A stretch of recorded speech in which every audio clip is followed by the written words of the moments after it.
Good evening from my home tonight. Thanks so much for joining us. I'm Lena Lai. Developing tonight, Cleveland police are looking for more people behind the violence that broke out in downtown Cleveland 1 week ago today.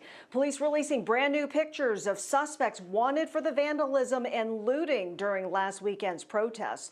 The pictures show at least one man trying to light something on fire. If you have any information about this incident, contact Cleveland police.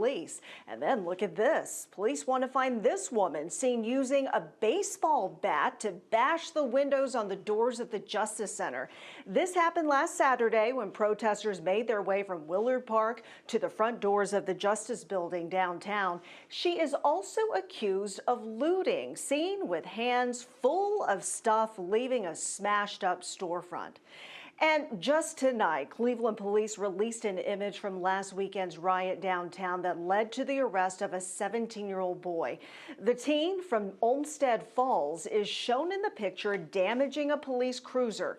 He was captured tonight by members of the Violent Fugitive Task Force and the U.S. Marshals Service. He will be charged with aggravated rioting and vandalism. Now, 1 week after the looting and vandalism that hit the downtown area so hard, many of the affected businesses remain closed tonight.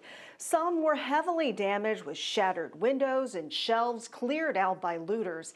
At last check, we found that among businesses damaged along Euclid and downtown, most are still closed with boarded up windows, while a few are open. There were more than 100 arrests in the Cleveland protest last Saturday, which led to a curfew and lockdown of the downtown area for days.